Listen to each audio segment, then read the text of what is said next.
Broadcasting from our New England studio, Solutions Review is proud to showcase Ping Identity in the Solution Spotlight, an inside look at enterprise technologies. I'm Doug Atkinson here at Solutions Review, and welcome to the Solution Spotlight featuring Ping Identity and focused on stopping account takeover in business ecosystems. Account takeover, or ATO, is a growing threat that extends beyond individual users. When an attacker gains access to a compromised account, they can infiltrate entire business networks, exposing sensitive data, disrupting operations, and damaging trust. Whether it's an employee, partner, or a customer account, a single breach can have far-reaching consequences across supply chains, collaboration platforms, and critical business applications. So today, we're presenting an expert conversation with Maya Agranovich-Scott, Fraud Solution Manager at Ping Identity, and Dan Zadek, Head of Accounts at Forder, to discuss how ATO attacks are evolving, including credential stuffing, MFA bypass, and session hijacking. There's a lot to cover here, so I'll hand this event over to Maya Agranovich-Scott.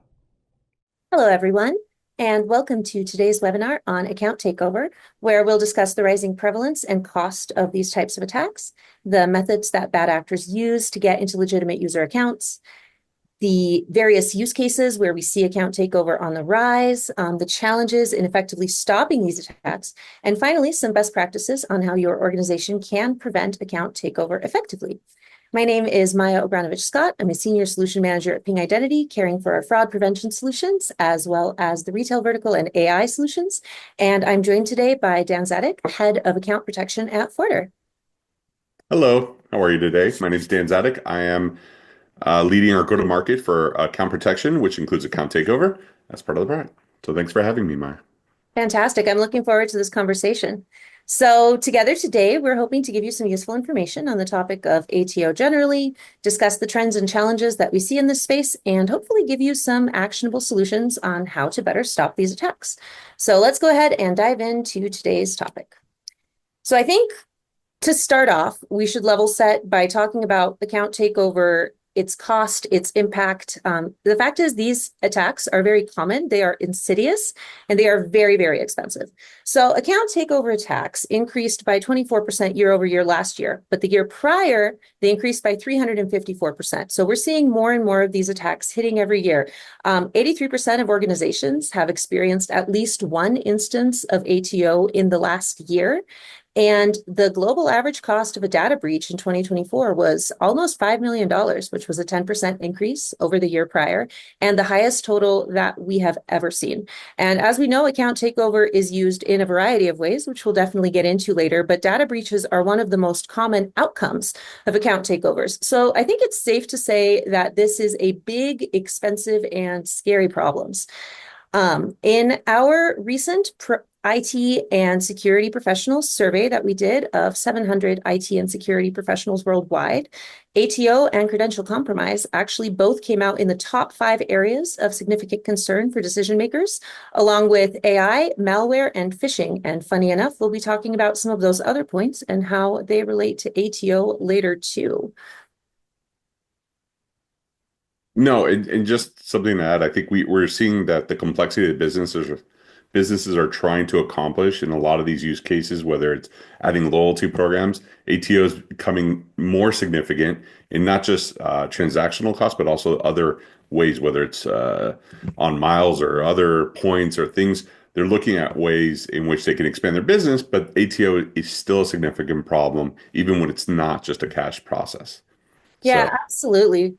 I think that the most recent statistic is that for those types of consumer-based fraud, generally the cost to resolve it with the operational costs and everything else is 3 to 4 times the cost of the initial dollar value of the transaction or the points or, whatever it was that was compromised. So these get quite expensive on the consumer end as well, for sure. Yeah. All right. So let's actually talk about how ATO happens. I'm going to talk about some of the common attack vectors that we are seeing when we're talking to our customers and our prospects, and some of the various ways in which these legitimate user accounts are being compromised. So let's start with automated attacks, right? Things like credential stuffing and password cracking. So For those who don't know, credential stuffing involves using stolen usernames and passwords. These often come from data breaches, which, by the way, probably started with an account takeover at one point in time. And these credentials are used to gain unauthorized access to user accounts on other platforms, which leverages the common practice of password reuse. And you better believe we'll be talking a little bit more about that as well.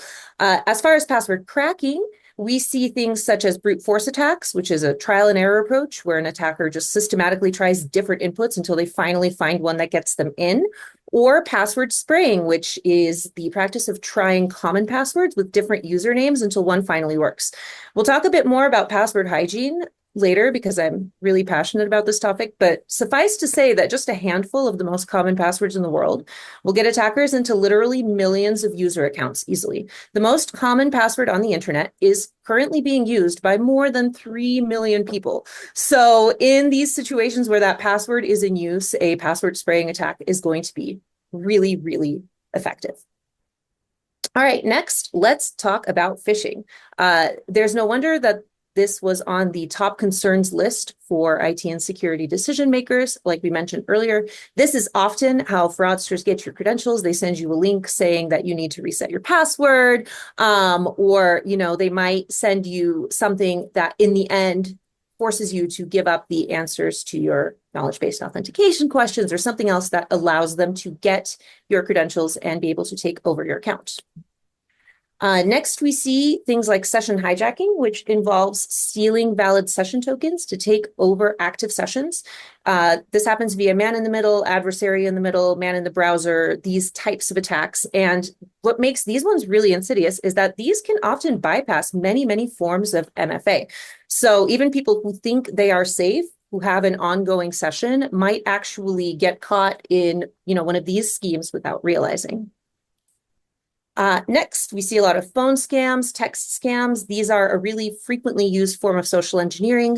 For example, one version that we see quite a lot is someone masquerading as tech support, needing access to the victim's computer, and the victim will give up their credentials.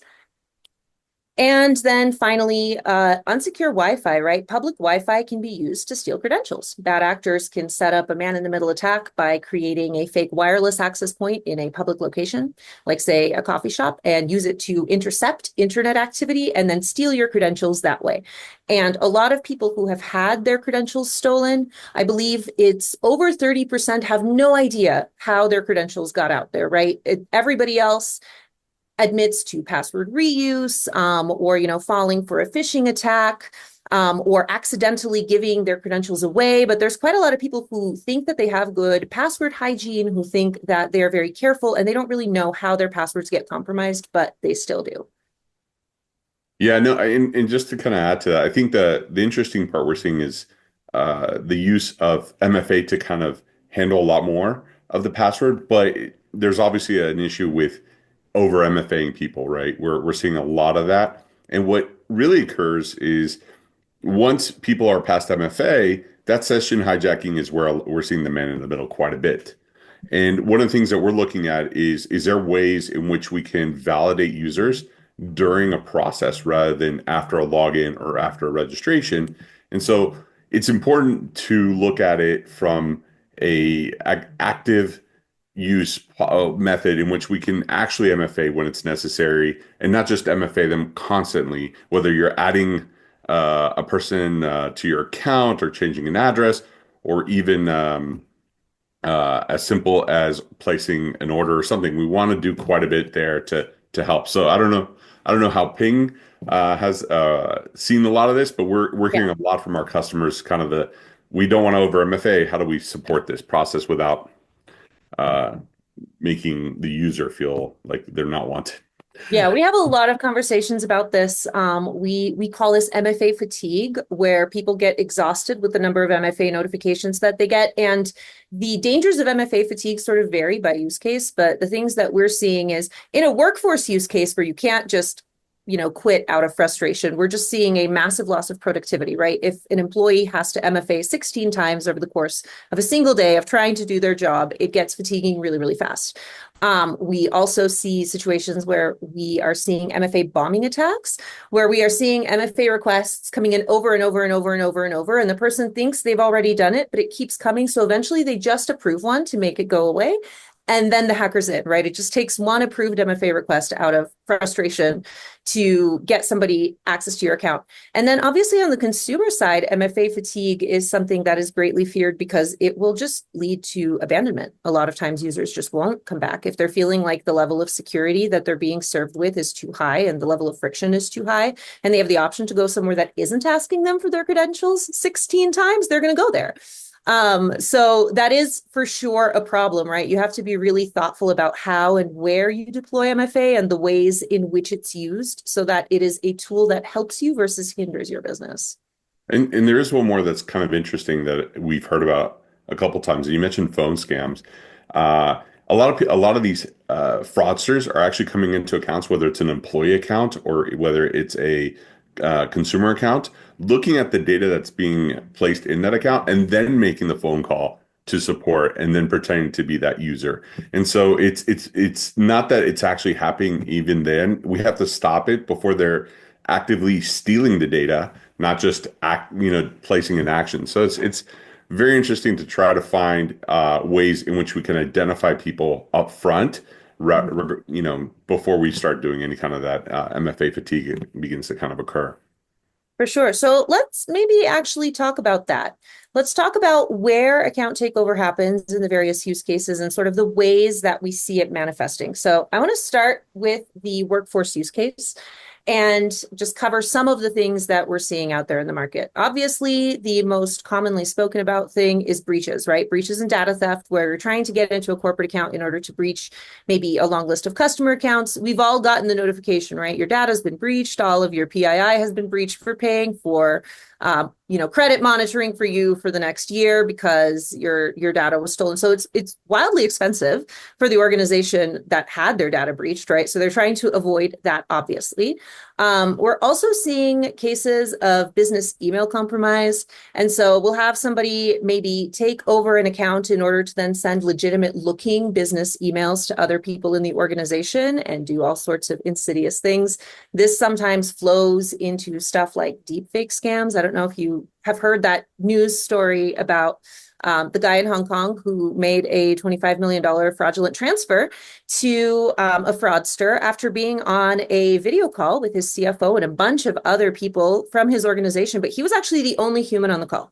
Everyone else was a deepfake recreation. And it was a big news story that made news. But it started with a case of business email compromise because the email came from, the exec, and the invitation to the Zoom call looked legitimate. And then the call looked legitimate. The people looked and sounded like the people they were supposed to be. And so the transfer was made, right?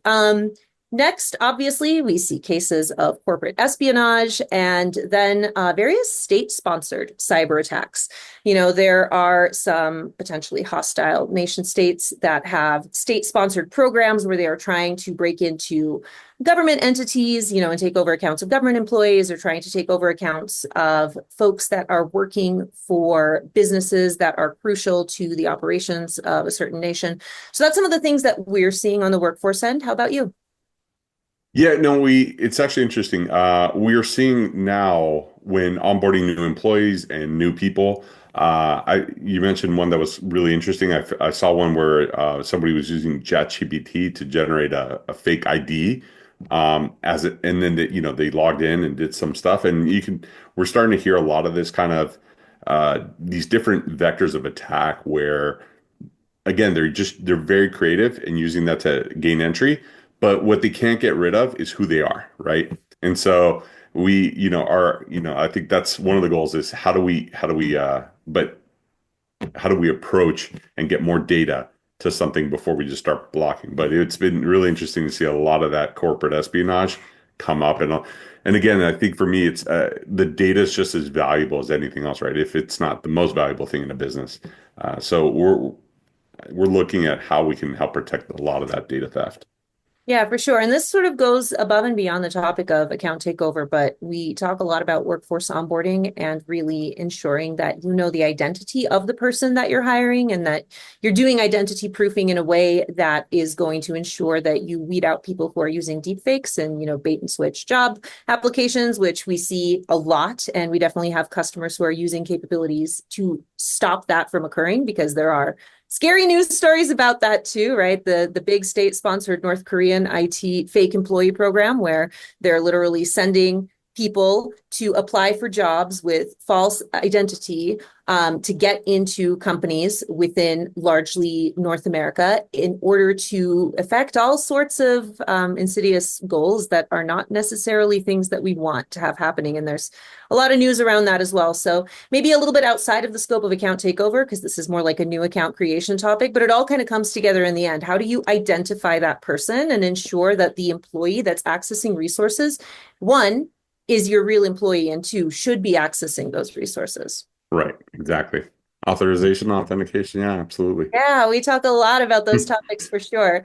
All right. So from the workforce use case, then let's go into the customer use case. So in situations where organizations are doing, B2C IAM and they're doing SIAM, they have customers who are creating accounts and authenticating in. Obviously, we see fraudulent purchases. In the retail vertical, we see fraudulent transactions and financial transfers in financial services. We see people breaking into accounts just for the purposes of stealing PII to use elsewhere. We are seeing cases of loyalty fraud, right? Well, loyalty points and loyalty programs are being targeted, and it's not actually, the payment methods on file that are being targeted at all. But those are some of the things that we're seeing kind of on the customer side when it comes to account takeover. This one's obviously very very dear to our heart. We do quite a bit of this, and I mean this happens so frequently. It's one of those things where the larger the organizations, the bigger the opportunity for marketing and spending the marketing. There's obviously a lot of target going after them, right? So whether you're an e-commerce shop or even a brick and mortar, these things come up quite a bit, and we're looking at it even as credit card fraud comes up. They're logging in just to check credit cards. They're putting in fake transactions constantly. There's a lot that is happening within someone's legitimate account, and the amount of cost is just through the roof. So as we kind of see, a lot of our goals are very aligned with Ping in that we're trying to see how to stop this up front. But yeah, this is happening every day, and we get a lot of phone calls about it. Yeah, for sure. Since retail is kind of one of my areas of expertise, one of the conversations that I have with my customers a lot is how do we stop fraudsters before the buy button, right? If they see the buy button, we're already too late. Let's get them out of your system before they ever get the chance to transact. So it is really important to stop them up front. I completely agree with you. An account takeover is usually where it starts, and then that legitimate account is being used to commit crimes, not by the person who owned the account, by the way. No, no, no. It's in we're when you're starting to add things like family and friends and different, there are a lot of opportunity that's being opened up. And you're right, as people are coming in the door, we want to give them that sense of security, right? We want to make sure to protect the brands, but we're also ensuring that a lot of these attacks, as they're kind of taking over, we're taking the time to give the right signals at the right points. So that way, before it gets too far, especially in the things like PII theft, right? It is just critical that we stop and look at how they're coming in and make sure, even if they're taking, and we're seeing this in an interesting use case, things like insurance or life insurance, right? You're creating an account with somebody on the field, and so they're even taking over the accounts at registration. And it is very creative of how these attackers are going after it, but it's happening from registration to login and in session. It's just Yeah, absolutely. And I think one of the greatest disservices an organization that has, a customer facing business can do is to only scan for fraud at the point of transaction slash purchase slash whatever that final touchstone is, because you're missing so much context and you're missing so much potentially fraudulent activity like the PII scraping. Even when a purchase has not taken place, you want to stop that type of activity too. So for sure, it's really, really important in a customer context. All right, and then let's talk about the thing that comes between, right? So between the workforce context and the customer context, we're seeing more and more conversations about account takeover in a B2B, a business to business context. We're seeing a lot of theft of partner, vendor, and supplier data, that happens by logging into partner portals, large purchases via supplier portals where, this is kind of like e-commerce fraud, but on a really massive scale. And then the fraudster just sort of disappears with a tremendous amount of merchandise. Also, especially in financial services, we have a lot of conversations about how, the ecosystem and third-party partners are often a side door to breach an organization that protects themselves very well. So if you have partners that have access to certain parts of your infrastructure for purposes of, doing some sort of integrated offering to your customers, sometimes the financial institution itself, say, is quite difficult to breach, but the partner may not be as difficult to breach. And so the fraudsters will target the partner organization and then use that side door to get into their main target at the end of the day. Yeah, no, there's a couple of different scenarios that we're really seeing. One is obviously on the in the marketplace, e-commerce kind of mentality. B2B partners are creating fake accounts. They're creating fake products, placing fake orders, and you're seeing a lot of transactions that are just not legitimate. And then the other side that we were seeing a lot is reseller programs, right? Where there's a way for them to kind of come in and buy and then resell, even to the point where the security becomes really impactful when you're selling a product that's not supposed to be in a specific region, right? And so there's a lot of like compliance concerns that are happening in the B2B space. And then lastly, the biggest one is obviously employee kind of taking over a certain account and doing something. So it's not obviously the business, but that partner's employee who's actually trying to do quite a bit of theft. So it kind of runs a gamut depending on the use cases, but we're seeing a lot of attacks that way to the point where a lot of customers are saying that it's the biggest fraud they have. Yeah. It's third party risk is consistently ranked as one of the top risk factors in several verticals. And I understand why that is, because these ecosystems get incredibly complicated. And so they are therefore ripe for abuse, right? Fraudsters always look for opportunities, and when they see them, they take them. All right. So with all of this said and all of these different use cases, let's talk a little bit about stopping account takeover and why it can be so hard. So I'm going to go through some of the ways in which I think account takeover is particularly hard to stop, and then let's chat about it and, see what you're seeing. So number one, remember I promised you earlier I was going to go on a little rant about passwords. I feel very strongly about weak passwords and poor password hygiene, right? Many people use common passwords or reuse passwords. Passwords are very easy to guess. It's your anniversary date, which is obviously on your social media profile. Many passwords are on sale in the dark web. Knowledge-based authentication, like what was your mother's maiden name or what was your best friend's name in elementary school, are laughably easy to get in the age of social media. And so that is a deeply insecure MFA method, right? So just to give you some interesting stats around this, based on data collected, the most common and vulnerable passwords used last year. Do you want to guess what the number one password on the internet is? Password?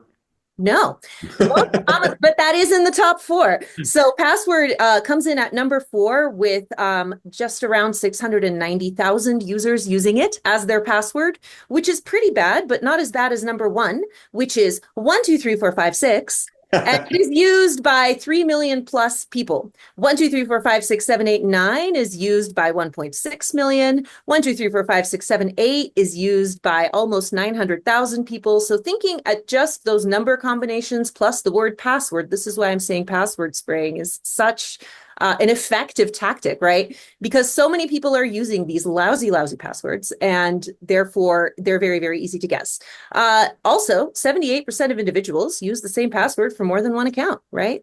52% use the same password for at least 3 accounts. 4% admit to using it on 11 or more, which I think basically means all of their accounts have the same password. Usually the case. So this instance of weak password and poor password hygiene is one of the reasons why account takeover continues to happen. Next, AI, right? AI enhanced tactics are making all different types of cybercrime easier to commit. AI makes phishing better. You can now generate a phishing email via chat GPT within minutes, and it will have perfect grammar and spelling and none of those things that you're looking for as signs of a phish, right? Adversary in the middle types of attacks that bypass many forms of MFA are much, much easier to do as well. I think the most recent price is something like $30 on the dark web for a full AITM kit that you can just purchase and go. It's all done. The website is built. The phishing emails are done. You just sort of plug and play. And you see how many fish you catch with a wide enough net, right? Scams are more effective. Malicious bots are smarter. So as AI is being used for nefarious means, it's making account takeover more and more prevalent. And just as a reminder, in that IT and security decision maker survey that I mentioned, AI was the #1 concern. So here we are, we're tying them together, right? AI and ATO kind of go hand in hand. Getting a little more into the weeds of how you're trying to stop it that's maybe not that effective, rules-based mitigation, where mitigation is happening based on a set of rules, right? If a user does X, then push for MFA as an example. It's kind of easier to find ways around the rules to commit those crimes. It's easy to commit an MFA bombing type of attack to, really get to that point. Static decisioning, based on static attributes and or maybe made only at one point in the user journey versus continuously leaves vulnerabilities. MFA fatigue, as we just discussed, and then finally concerns about the UX impact, right? This is a huge one. Businesses are really concerned about the user experience. Bad user experience leads to lower productivity for workers and contractors, higher drop off for customers. So every threat protection response has to be weighed against the need for an excellent UX. What did I miss, Dan? I don't think you missed anything. I think when it comes to things that kind of pop out that we're seeing is these rule-based mitigations, right? It's a constant, never-ending problem in that you have to make more and more rules, and that static decisioning kind of goes with it. So that continuous authentication problem that people are looking to get, it's just this is where it's if there's a way to get in and there's a way to continually try to, especially with AI bots, right? They're looking for the cracks, right? So when we're seeing account takeover, they're looking for the cracks. They found a rule they can exploit. There is no decisioning after the fact. And by the way, you're not MFAing me anymore because you don't want to ruin a user experience. So, all of these kind of roll into a way where AI is trying to just, attack whether it's a weak password, whether it's a rule, or whether it's static, or whether there's no MFA. They're coming at us every which way, and they're not going to stop. That's the beauty of AI, is you can have a computer do it. Yeah. Right. To state the obvious, artificial intelligence is intelligent. And when it is in the hands of somebody who's a bad actor, then they don't have scruples, they don't follow rules, they don't follow laws, and they're going to be much more effective at sort of cracking through your defenses with the use of AI for sure. Yeah. Okay, so I want to come back to this UX impact conversation for a second, because I don't know about you, but I have this conversation all the time, right? I have this conversation with organizations because this is where we see friction inside the business and where we see a difficulty with buy-in from business leaders when security leaders come in and say that we need better security measures. We're really used to thinking about protecting against threats and protecting against account takeover like this, right? As a balancing act, kind of these two things sitting on either side of the scale. Because high security will usually mean high friction, and high friction is a deterrent to users, leads to decreased productivity in the workforce use case and session abandonment in the customer use case. So organizations always come to us, and the first conversation we have is about striking a balance. But I'm going to say something that is sort of controversial. I think that is nonsense. I don't think that we need to strike a balance. I think that when you do fraud prevention correctly, when you effectively detect and mitigate account takeover early at the source, you can actually create a better experience for legitimate customers. If you're deploying early, flexible, and targeted mitigation, your legitimate users should actually see less friction, and you can offer them more trust, which translates to better experiences. Meanwhile, your organization can still be protected from bad actors with higher confidence than ever. So let's talk about some of the things you can do to actually make this a reality for your organization so that business and security leaders can sort of hold hands and walk into this bright new No More Balancing Act future together. Let's talk about what good looks like and some of the steps that your organization can take to avoid being the target of a successful ATO attack.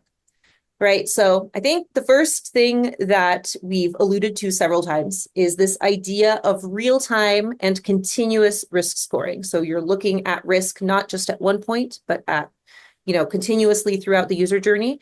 And you're really assessing whether that level of risk has changed over time. Sorry. This one is actually the one that I think is very critical because it has to do a lot with what data do we have in that real time and how fast we can deliver that data.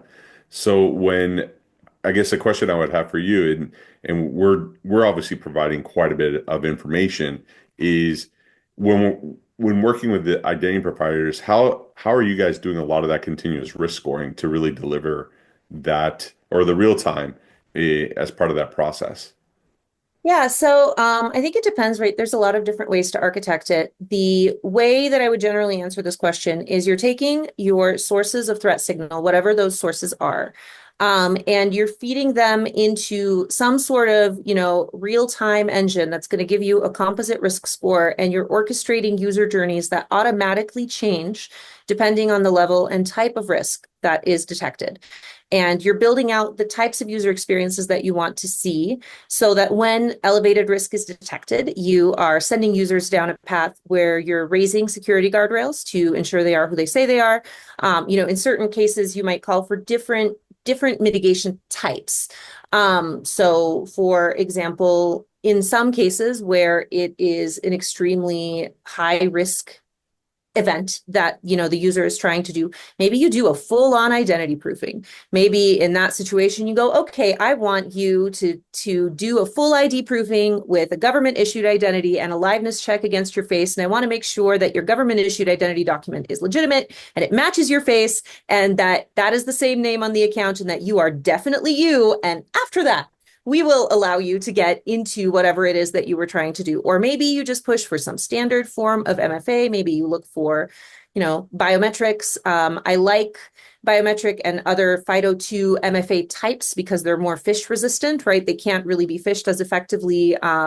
Things like man in the middle can be thwarted by using the right type of MFA. So I think it's one of those things where, one, you're looking at it in real time, and two, you're building those user journeys to look at it in real time and then to respond to it in real time, right? Dynamically. So it kind of covers those first three bullets here. This idea of passive fraud checks builds into this, where you are looking at things without asking the consumer to do anything or without asking the user to do anything. An example, let's say that you are an employee and you always work in Denver, Colorado. That's where I'm located today. And there's an IP address from which you usually log in, and you log in at 8 o'clock in the morning, Mountain Standard Time, and you're usually accessing applications A, B, and C. And let's say suddenly you log in from Shanghai, and it is 3 in the morning, actually. Your IP address has changed. Also, there's something wonky with the device that's being used, or there's other things that you're seeing that maybe something might be off. Potentially, that employee is on a business trip to Shanghai, and you would send them the request for authentication and, probe a little bit deeper before deciding whether or not they are allowed to access that resource. But potentially the account has been taken over. And so you build into the user journey the kind of risk thresholds at which fraud checks stop being passive. So you're looking passively at things like impossible travel or, device ID or IP reputation, just a variety of long list of things and factors that can come in from a variety of different tools. And then when something seems fishy, that's when the active fraud check comes in, right? And then you decide dynamically in real time how you're going to act with that particular user and that particular session. No, I mean you hit the nail on the head, right? I think that's what I was kind of hoping to hear, right? It's everybody who's listening to this, there's two things you need, right? And in the first block is identification, right? Known the known vectors. And then you need an orchestration tool that's actually going to deliver the actions that need for that authorization to occur, right? And I think whenever if you're looking at those top three, you're thinking, how do I do this? It's very easy. Understand what data you're getting, understand what kind of scoring you're getting, and then trying to make an action out of it that makes sense, right? And that's where I think we when we look at how we are approaching a customer journey, whether it's a workforce employee or a B2B partner, um, understanding how we can actually quickly and effectively in sub-second response times and all the things we need, right? All the data points and technology is to deliver at the end a way in which we can get that user correctly to the next step or kick them out as quickly as possible. Yeah, absolutely. Threat detection without orchestration is a smoke alarm screaming in an empty house. Nobody knows the fire's happening. And if you don't have a real-time response built in, then even if you've detected something, you have not yet solved the problem. You know there is a problem, but the solution requires somebody to do something, right? Versus when you're building in your detection and mitigation via an orchestration tool, it's more like an alarm that is hooked up, to an operations center that is monitoring 100% of the time. And when something goes wrong, they ensure that emergency services are set. And even if the house was empty, the problem gets solved. So that's a really, really, really key thing that I think is important to understand is that these things have to come together. Threat detection isn't the be all end all. It's not the final solution. It is the most important foundational thing that you have to have before you can do everything else. But you have to make sure that you are also orchestrating in that real-time mitigation, or it's not going to effectively solve your problem. No, you're absolutely right. I mean, to put it in your analogy, I think my kids would sleep through any alarm. And the only way to wake them up is to shock them. So I'll figure out a way to connect the smoke alarm to their beds. But yeah, no, absolutely. There needs to be an action. And I think that's where, regardless of how much data you have, you still need a way to actually deliver that action. For sure. All right, a little bit more into the weeds now, this kind of high level trifecta at the top, but a few other things that are useful to keep in mind. One, you may wish to invest in some AI-enabled counter fraud tools, right? In some cases, you need AI to fight AI. Human eyes and ears can't always detect, when artificial intelligence is in play. I'm thinking about deepfakes again, because they sort of play a lot in that space. But you need tools that are going to use AI effectively as a force of good. So they're going to recognize new and unknown attack types and really flag strange patterns and things that you might not have seen if you're doing this more static rules-based approach. So I think that's one thing that's really useful, because every time you close a security vulnerability, the fraudsters are already looking for a new way into your organization's data, essentially.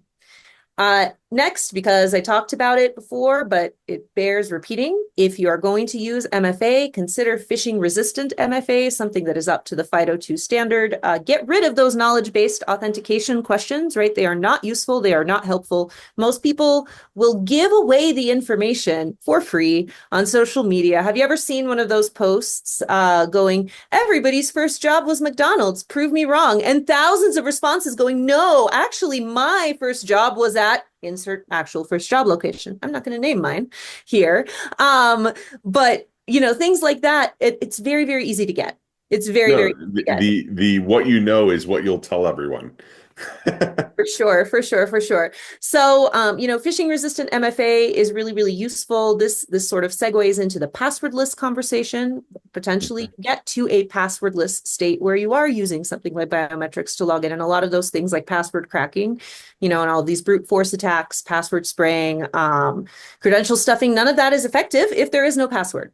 Right? You can't steal a password that doesn't exist. So that's something that you might consider. And we do work with a lot of organizations striving to get to a fully passwordless experience for either employees, or customers. Next, flexibility in your mitigation options. So one thing that I like to say is that the mitigation should match the threat, right? Sort of like the punishment should match the crime. I'm thinking of things like a scam where maybe in the financial services industry, you're seeing, an authorized push payment scam that's going through and you think someone's about to transfer away their life savings to a fraudster. Calling for MFA or even identity verification on that person is not very effective because they are the ones with hands on the keyboard. You need a different mitigation method to actually stop the issue at the source because the fraudster is interacting with you via a legitimate user. Versus a situation where you are seeing an automated user, that is clearly malicious because it comes from a malicious IP, say, and that you can immediately shut down the session without any further issues. So your mitigation methods must be flexible. You have to have a lot of mitigation options available, and you should match the mitigation to the type of threat that you're seeing.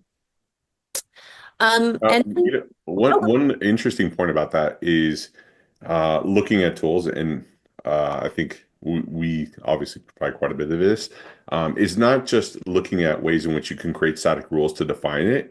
There's ways in which some of these tools can actually recommend the kind of MFA you have. So that's the kind of intelligence we need to have so that we're not just producing the same MFA pattern that someone can actually override, but find ways. Yeah, we have to be smarter and more dynamic. And again, just how our AI is going to essentially beat their AI, right? And that's a lot of the things we're seeing is we're getting a lot of questions from people going, well, what do you guys do differently? And I was like, well, if I told you, I'd have to hire you. I'm not going to kill it like that. Not going to give away all the secrets. No, but I think that's the beauty of it. It's like there's a lot of art and science and a lot of AI and a lot of ML that's actually being put in. And so a lot of times we're telling people to create any kind of resistance is we need to know just about as much of what the user is doing in order to provide a better journey for them later on. Yeah, I think that is so smart. And then finally, just kind of as a last point on here, it's on here because it's important. You should be educating your users. You should be teaching them about the dangers of account takeover. You should be limiting password reuse. You should be blocking those common passwords from being used at all. You should continuously remind them not to give away answers to their knowledge-based questions in places, etc. Absolutely educate your users because some percentage of your users only needed that education to realize before they make a big mistake. And so user education has to be ongoing, but also it can never be your first main, primary line of defense that you are relying on. User education is important, but users are fallible. They are human. And these types of threats, this type of fraud, it's a numbers game. You cast a wide enough net, someone is going to fall into it. So you have to operate with the assumption that accounts within your organization's estate will be taken over. Customer accounts, workforce accounts, third-party contractor accounts. Eventually, someone's account is going to get taken over. And so you need to prepare for the fact that someone will give away their credentials, that somebody will accidentally become victim to, a session hijacking situation. Someone will get scammed. So in those situations, you need to build up your layers of defense in order to ensure that when the first line of defense, which is user education, has failed, there's still 16 more, layers of defense that the fraudster has to get through before they are able to commit the crime. And this is actually one area where I think Ping and Forter work really well together, right? Because we can take risk signals from our detection tool. We can take risk signals from Forder's advanced detection tool. We can also orchestrate in risk signals from other detection services. A lot of customers I talk to are using somewhere between 5 and 8 fraud type services. So they oftentimes have multiple of those within their estate. And we can feed those directly into the user journey for kind of higher accuracy, real-time composite threat scoring, and then automated mitigation that is going to kick in immediately. So the bad actor gets flagged early and they get stopped before they can complete their goals. Meanwhile, legitimate and trusted users are actually seeing fewer security prompts. They're seeing long-lived sessions and smoother CX overall. And so I think that this is one of those great layered defenses, better together type of stories where you can really bring two great things together to make something amazing. No, and we really appreciate that. I think it's important to note that we're being part of that flow and being part of that journey is definitely one of the things that we love to be. And we'd love to, as we kind of insert a lot of that information, you guys are able to deliver the kind of journey you want for that customer and that user. And I think it's something that we are constantly looking to assist and provide the right information. I think when you mentioned something about user education, one of the things that comes out of all of this that's super critical is understanding what may have happened, right? And how we can look at our organization as a whole and take that information, even with all the actions and even all the steps and even with all the data, it comes back with what is our next steps in the future. And so having tools that can give you the better reporting, to give you that better data, will give you better decisions as to, you know what, maybe we should get rid of passwords. It's horrible. Even though your customers may not like it, it's something that you may see as a way to prevent the bigger problems, right, that kind of occur. So it's definitely something that holistically we want to provide that information and work with Ping to deliver a good value and also a great story for your future. Absolutely. Well, thank you so much for joining me for this conversation today, Dan. I think that we discussed a lot of really relevant and kind of timely topics. I think that this is a big, big problem for organizations that both, your organization and ours are talking to every single day. And at the end of the day, hopefully, those of you who attended today can walk away with a few kind of actionable tips and tricks of things that you can do to improve your account takeover protection and to make it more difficult to breach the accounts under your care and keep your data safe, keep your business safe, keep your customers safe and happy. Don't be the next news story, right? That's always the goal. Don't be the next news story. So thank you very much for your time and your attention today. If you have any further questions, or want to discuss some of your real life ATO issues and see what, can be done to improve your business's ATO detection and mitigation, I invite you to reach out to us directly and we'd love to chat with you about that. And otherwise, I hope you have a wonderful rest of your day. Thank you so much. Thank you for having me. Have a good day. So there you have it, another solution in our spotlight. We want to thank Maya and Dan for that presentation, and we appreciate your attendance as well. Until next time, I'm Doug Atkinson here at Solutions Review. Thanks for watching. If your business would like to be featured in a future event, contact us today.